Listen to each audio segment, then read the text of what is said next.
bwatuuke ng'anywako katini bagenze okuddamu owulira asinda mu buliri bagenze omutuukako.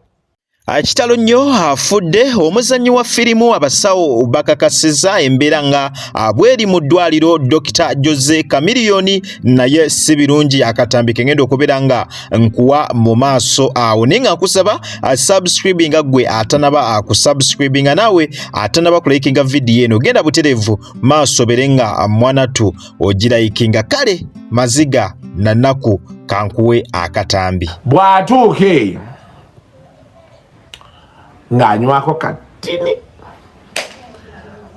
bagenze okuddamu owulira asinda mu buliri bagenze omutuukako mu lubuto oluzimbye ne bamugamba olubuto nga luzimbye ani wano gwe mmanyi alina olubuto olunene wakati nze olwange lwagenda bamugamba olubuto lukulinga lwani lwakasuku tulubuto nga lukulinga lwakasuku ani oyo mbebe ani awo naye nga lwabadde lumuzimbye mangu awo bayiseza ambulensi paka mu ddwaliro okitegedde abe London yagamba 6:30 so munnaye nga bamuddusa mu ddwaliro kantu katinire kati kusudia musajja yaga nti ebyokunywa kambiveeko naye oli yamugambye nti eyiweyoko katini kati oli nangamba nti waki wizo yagendedde ku mulwadde muganda we ate waki ombuza nti waki yamugendeddeko muganda we kati why Yes, butereeve embeera no bwetyo bweri side zeeyo mukulu Kasuku yoyo oyo atuwa first hand information nga bwe mumanyi obulungi ye atatera kufulumya mawulire makyamu kitegeeza mawulire gonna gabafulumiza gabeera original gabeera matuufu kakati ategeezeza nti embeera bwetyo bweyimiridde ewa Dr. Jose Chameleone nti we bwakeeredde nga ewa Dr. Jose Chameleone si birungi wadde yadde n'omulundi enogumu oluvannyuma lw'okunywako otwenge tutono nnyo kati oluvannyuma lw'okunywa otwenge otyo munnange ne kigenda kizuulibwa nti ate twasiikudde busiikuuzi imbeera era okukkakkana nga Dr. Jose Chameleone atandise okuzimba olubuto bwe batyo bamuddusizza mu ddwaliro nga biwala ttaka nga n'embeera si nnungi wadde yadde n'omulundi n'ogumu nga womanyi olunaku olw'eggulo yabadde Christmas ndowooza Dokita yagambye kanyweko katini n'abamu badde ku lusegera abamujjanjaba nabo ne bakkiriza ne bagamba kale ngeri gyeri Christmas katukuweko akatundu k'egiraasi weeyagale naye gye byaggweredde ng'ate akatundu k'egiraasi akaleese buleesi bizibu bwe batyo ne bamuddusa mu ddwaliro so omusajja mumuteeke mu ssaala ate bwe tweyongerayo mu maaso embeera yo ekyatabukidde eddala oluvannyuma lwa Abamakasi okuyisa mu bantu bano egaali mwabadde Kasuku mwabadde bafulufiga abasendi bannange bavuddeyo ne bawanika olutalo balulekedde Abamakasi bakakasiza nti ddala olutalo yaluwangudde kankuwe akatambi katono nnyo n'oluvannyuma tweyongere mu maaso Abamakasi kyakoze basajja bange my goodness Kasuku kukuwaza banga aina bachelor's degree mu community psychology bagikutte ne bagivu omwana yagikutte ekyo nagivunga ati bajo student mubs ne bamukwata bati mukadde waffe Emmanuel Sendi ne bamukwata nga agenda twale ebyolugezigezi Aladini presidential advisor ye omwana kyata Uncle Wizo Abamakasi atwadde Christmas gift mvuddeyo kubeera nga mwebaza Abamakasi thank you so much twali badde wasinga Abba tewajja olugezigezi bw'abantu abo n'olukwata n'olukasukeeri naye kyensaba kiri kimbannange tubeere bakkakkamu bangi mwagala okuriplayinga omwana oyo ffe abamu ku badefenders be tugenda mu defendinga wabula agala okubeera nga addamu Abamakasi olina okukozesa olulimi lwe yakozesezza lujja bba Luzungu you hear me bro You wanna say kakati Kasuku Bajjo Madam Presidential Advisor mukadde waffe Emmanuel Sendi muine nnaku 2 semusigaza Boxing Day n'olwokumeka. In fact musigaza olunaku lumula Boxing Day twagala reply ku Lwokutaano puliddeko mu Kasuku ne Bajjo bagenda gatta oluzunguzungu lwabwe Makerere University ne Mobs baddemu. Ine imagine abasajja bakulu myaka 8 ng'ogigase muli kana kamyaka 19 kemwagala okuddi. Buterevu mukulu Franka Ntambi okuva Abamakasi lwe yayisiza mu bakulu abafulu figa bakasuku babajjo egaali kitegerekese nti bano tebanaddangulu mpaka kati bakyanyiga biwundo. Omwana yabayisizaamu egaali, omwana yabayodde kakota bwati n'abakwata wamu bwati n'asooka abasabula n'asooka abalengezza n'abateekaawo kwegamba bali mu mbeera ya kinyikagobe, bali mu mbeera ya maziga merere oluvannyuma lw'akaana akato okubeera nga kabayisizaamu eggaali ne bafuuka ekisekererwa ku mutimbagano. Olunaku olw'eggulo lwonna babadde bafuuse ekisekererwa anti nga ba social media in-laws basusse okubeera nga babayisaamu eggaali nga bagamba yi akaana akato kabateeka batya bwe batyo wansi ate kazze kabeetegekedde. Akakati abamu olutalo batandise oddupondookamu era kyemmanya Abamakasi bayinza obutamuddamu kubanga bategedde nti nako asika akuzanya. Weewaawo n'abalala bakawaanye nti ono Abamakasi ye mwana wa Kamiliyoni omutuufu. Jjukira ne Kamiliyoni si musajja anyigirwa mu ttooke, so ne bagamba ekiteezaala tekikola ki, ekiteezaala tekyala. Ne bagamba Kamiliyoni ddala yazaala omwana amufaananya buli kimu.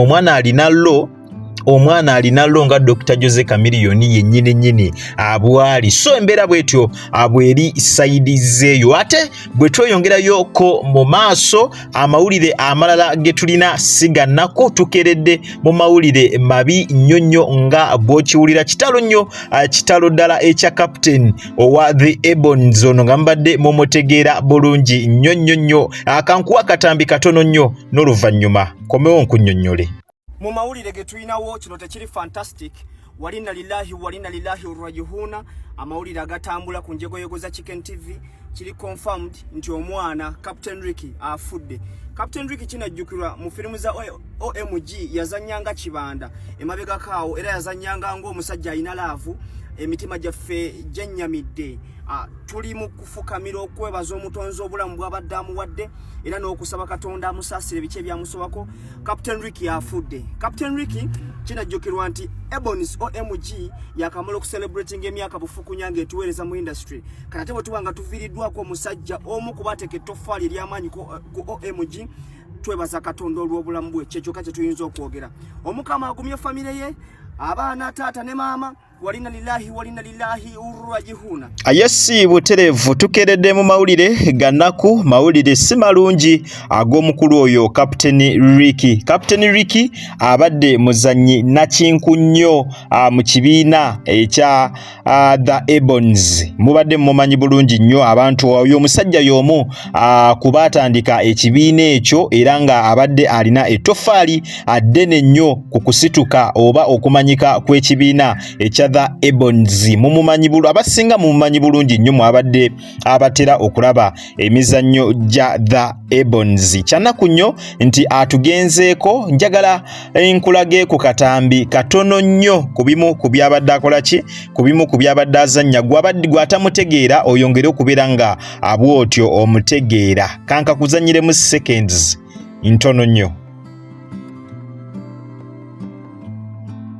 Weewaawo nno omukulu nno yoyo Captain Ricky yoyo omukulu gw'olabaawo essaawa eno wetwogerera nga zembuyaga ezikunta. Butuufu kyannaku nnyo okubanga essaawa eno wetwogerera mugenzi ekyamututte oba ekyamuse tetunaba kubeera nga tukitegeera, naye nga wekinaba kitegerekese oba nga tufunye update yonna okuva mu bakulu abatwala ekibiina kino ekya The Ebonies tujja kubeera nga information tugikuleetera, tujja kubeera nga amawulire gonna ge weetaaga okumanya ku mukulu ono ogategeera bulungi nnyo ddala. Tujja beera nga tugakutuusaako ku Mukutugika Media akwolira nga twewaayo information yonna amawulire gonna agagenda mu maaso mu ggwanga okubeera nga tugakutuusaako. So tujja kubeera nga tutegeera ekituufu, tutegeere n'enteekateeka bwe ziyimiridde ez'okubeera nga Captain Ricky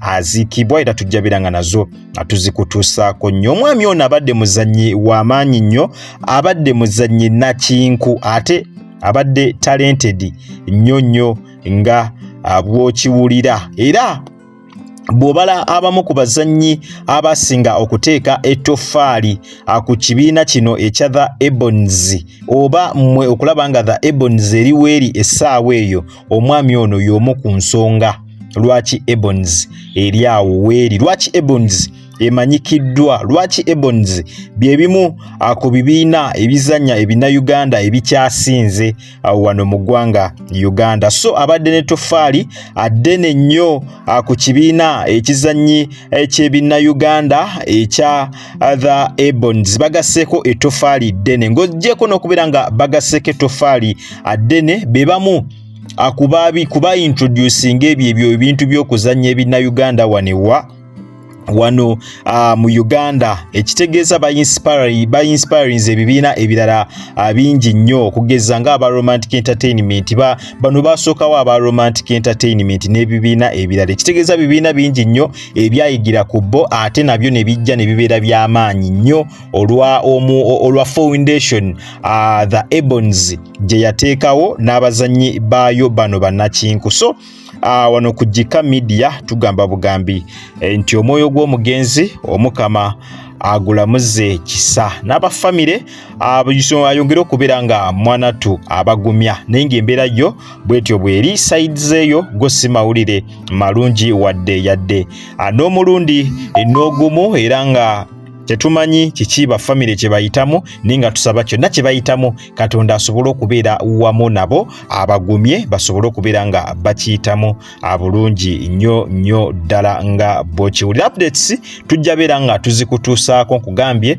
information yonna ku kyekyamuse tujja beera nga updates tuzireeta singa tunaaba nga tuzifunye. So nyongera okujjikiza nti obadde ku Gika Media, era nga gwe wenna atanaba kulabika nga osubscribinga, genda maaso osubscribinge, olikinge, okomentinge, ate era osharinge. Teyola okutandika notification bell yo buterevu, ojja kubeera nga ofuna notification buli lwembeera nga kutereddeyo video empya. Nakugamba wosanga kalango wonna toka skippinga, kubanga engeri gyonzo kulabika nga ate munnange osupportingamu emirimu gyange gino. Kwatawo mu kigalo butere video ino ojja kubeera nga ogimperedde like. Mwabatobera ebweru w'eggwanga kw'ossa nammwe abatera aka mu ggwanga Uganda, nyongera okwebaza timwebale nnyo, mwebalire ddala, temujjanga okwo. Omukama abampeera ekyo kyennyini kye musingira ddala okwagala. Weekumire ku mukutu gumu ogwa Gika Media, subscribinga, likinga, tusinkane ne mu comment section ngompa endowooza yo. Bw'oba olina kyonna kyagala okubeera nga otuwabulamu buterevu kiteekawo wansi mu comment section, tujja kubeera nga bwetyo tukyusaamu nga bw'onaaba oteesezza. Kale munzikirize mberekereze, akuume atakuumira mpeera. Mweraba.